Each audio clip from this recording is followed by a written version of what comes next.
ቴክኖሎጂን መታጠቅና ማልማት በዛም ውስጥ አገልግሎት አሰጣጥን በማዘመን የህዝብ ቅሬታን መፍታትና እንግልትን ማስቀረት ላይ አዲስ አበባ ከተማ ባለፉት ወራት ተጨባጭ ውጤታማ ስራዎችን ሰርታለች። በርካታ አገልግሎት ሰጪ ተቋማት በአንድ ማዕከል ከተማው አገልግሎት የሚሰጡበት የአንድ መሶቢያ አገልግሎት ማዕከልን እውን በማድረግ ባለፉት ወራት ተጨባጭ ውጤቶችን በማስመዝገብ በአንድ ጣራ ስር በርካታ አገልግሎቶችን በመለገስ የተገልጋይን እርካታ የማሳደግ ስራ ስለመሰራቱ የአዲስ መሶብ ዋና ዳይሬክተር አቶ ዮናስ አለማየሁ ይናገራሉ።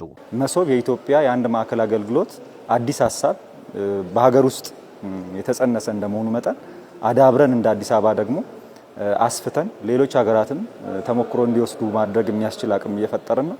በ6 ወር ውስጥ ያገኘናቸው ውጤቶች እጅግ ተስፋ ሰጪ ሆነው አግኝተናቸዋል። በጥቅሉ አገልግሎት ጀምረን የ6 ወሩ ግማሽ ዓመት እስክንገመግም ድረስ ወደ ከ55,000 በላይ ተገልጋዮችን በቀጥታ ትክክለኛ አገልግሎት እንዲያገኙ ማድረግ ችለናል። ተገልጋዩ በተለያየ ቦታ ጊዜውን ሳያባክን በአንድ ማዕከል ውስጥ አገልግሎቶችን እንዲያገኝ የእርካታውም ደረጃ ደግሞ ከፍ እንዲል ማድረግ ተችሏል።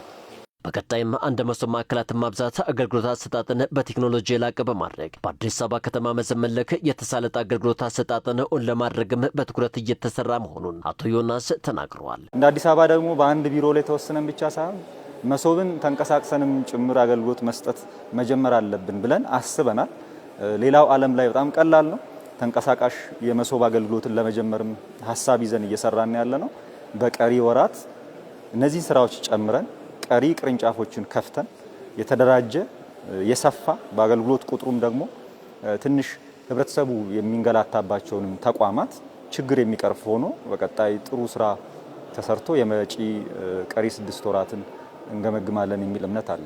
በአዲስ አበባ ስኬታማ የ6 ወራት አፈጻጸም ውስጥ የህዝብና መንግስት ቅንጅት ጉልህ አበርክቶን ይወስዳል። የአዲስ አበባ ከተማ የበጎ ፈቃድና ህብረተሰብ ተሳትፎ ማስተባበሪያ ኮሚሽን ባለፉት ወራት ከህዝብ ጋር በሰራው ቅንጅታዊ ስራ የበርካቶችንም በማበስ ሰው ተኮርነትንም በመዲናዋ ማረጋገጥ ስለመቻሉ የተናገሩት ደግሞ የአዲስ አበባ ከተማ የበጎ ፈቃድና ህብረተሰብ ተሳትፎ ማስተባበሪያ ኮሚሽን ኮሚሽነር ይመርከበድ ናቸው። ወደ 15 ቢሊዮን የሚያወጣ ሀብት በማሰባሰብ የበጎ ፈቃድና የህብረተሰብ ተሳትፎ ስራዎችን መስራት ችለናል። ከነዚህ ውስጥ 13 ቢሊዮን የሚሆነው ደግሞ ለበጎ ፈቃድ ስራዎች ብቻ የሚወጣ ነው። ከዚህ ውስጥ ቅድም እንደጠቀስኩት 5.8 ቢሊዮን የሚሆነው ደግሞ ለቤት ግንባታ ያዋልነው ነው ማለት ነው። በዚህ መንገድ በጣም የተሳካ እንደነበረ ባለፉት 6 ወራት ለተመዘገቡ ስኬቶች ውስጥ የክፍለ ከተማዎች የስራ ትጋትና የመፈጸም አቅም ተጠቃሽ ነው። የለሚ ኩራ ክፍለ ከተማም ባለፉት 6 ወራት ከፓርቲ ከመንግስት ስራና ተግባር አንጻርም ስኬታማ ጉዞ እንደነበረው የለሚ ኩራ ክፍለ ከተማ ዋና ስራ አስፈጻሚ አቶ አድማሱ ደቻሳ ተናግረዋል።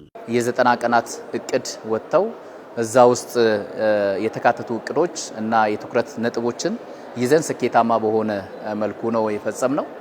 ከዛ ባሻገር ደግሞ መደበኛ ስራችንም ውጤታማ በሆነ መልኩ የቀጠለበት ሂደት ነው ያለው።